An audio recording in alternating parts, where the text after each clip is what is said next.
Hello everyone! Welcome to Eli's World. Ayan, kung saan meron siyang swimming pool. Ayan.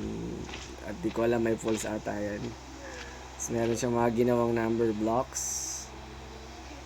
Ito siya. Ayan. From 10 to 100 daw yan, sabi ni Eli. Di ba baby? Eli, this is count to 100, 10 to 100, di ba? Di ba? You did? Ha? No, I'm not Mikasha. Anong di kasya? Ikaw nga gumawa nito eh. How about your house? And especially the building. The building, ang galing ng building. Oh, may fence pa yan. Oh, nilagyan ni Eli na aircon, oh. Aircon sa labas. Split type. Tapos yung pillar sa taas, made out of diamonds. Ayan. Pasok tayo sa loob ng bahay ni Eli. Ayan. Whoop! Ayan na, nakita nyo may kisame pa yan.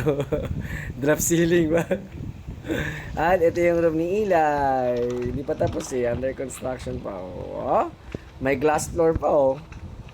At may lamp sa loob. Tapos may terrace din. Yan, may terrace si Eli. Oh.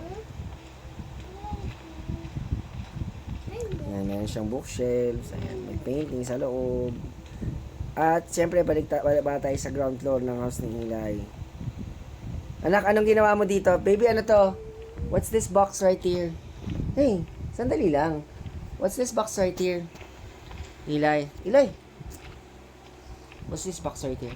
Question. Treasure! Okay, now let's go outside and find Eli. Kung nasan yun siya. At dito siya sa labas. Hi, Eli!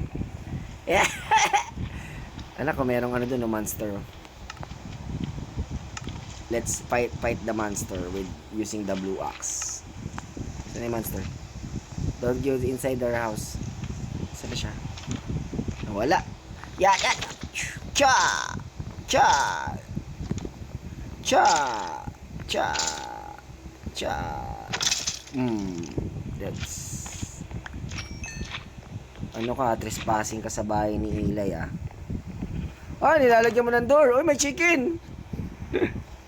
Yung chicken.